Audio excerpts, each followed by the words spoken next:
यह कहानी है उस महान योद्धा की जो महाभारत का हिस्सा होकर भी युद्ध में कभी नहीं लड़ा।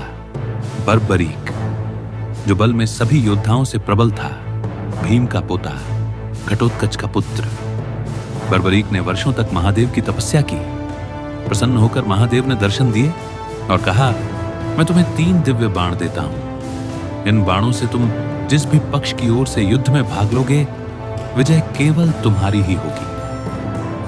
युद्ध के पहले दिन बर्बरीक युद्ध भूमि की ओर अपने घोड़े पर सवार होकर जा रहा था। तभी एक ब्राह्मण कार्श ने उसे देखा और रोककर पूछा, युद्ध भूमि की ओर क्यों जा रहे हो पुत्र? बर्बरीक ने उत्तर दिया, क्योंकि मेरे केवल 3 बाण ही इस पूरे युद्ध को समाप्त करने की शक्ति रखते हैं ऋषिवर। तब अर्श ने कहा, तो इस पेड़ के सभी पत्तों का भेदन करके दिखाओ। ऋषि ने एक पत्ता अपने पैर के नीचे दबा लिया। बर्बरीक ने बाण चलाया, किंतु वह बाण उस छिपे हुए पत्ते को भी भेद गया। अर्श चकित रह गए। फिर अर्श ने पूछा, तुम किस पक्ष का साथ दोगे? बर्बरीक बोला, मैं सदैव कमजोर पक्ष का साथ दूंगा। तब अर्श ने उससे मस्तक दान मांगा। बर्बरीक चौंका और बोला, आप कोई साधारण अर्श नहीं है, कृपया बताइए आप कौन हैं? तभी बर्बरीक ने देखा, एक तेज दिव्य प्रकाश प्रकट हुआ, शंखनाद की ध्वनि सुनाई दी और श्री कृष्ण ने अपने दिव्य रूप में दर्शन दिए, जिसमें संपूर्ण ब्रह्मांड समाया हुआ था। श्री कृष्ण ने कहा, धर्म की रक्षा के लिए तुम्हें अपना शीश अर्पण करना होगा पुत्र। बर्बरीक बोला, प्रभु मैं तैयार हूं, किंतु मैं यह युद्ध देखना चाहता हूं। श्री कृष्ण ने मुस्कुराकर अनुमति दी। तब बर्बरीक ने प्रसन्न मन से अपना शीश श्री कृष्ण को अर्पण कर दिया।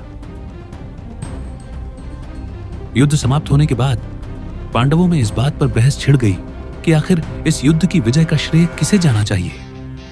तभी श्री कृष्ण वहां आए और बोले, क्यों ना इस प्रश्न का उत्तर उस योद्धा से लिया जाए जिसने बिना किसी पक्ष लिए यह संपूर्ण युद्ध देखा है।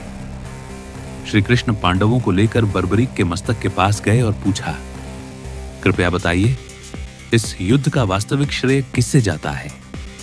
बर्बरीक ने उत्तर दिया, इस युद्ध की विजय का श्रेय केवल एक को जाता है, जिसके हाथ में इस युद्ध की बागडोर थी, जो इसे अकेले संचालित कर रहा था, वासुदेव श्री कृष्ण। मैंने सभी योद्धाओं में केवल कृष्ण की ही छवि को कार्यरत पाया, इसलिए युद्ध का पूरा श्रेय किसी योद्धा को नहीं, बल्कि केवल श्री कृष्ण को जाता है।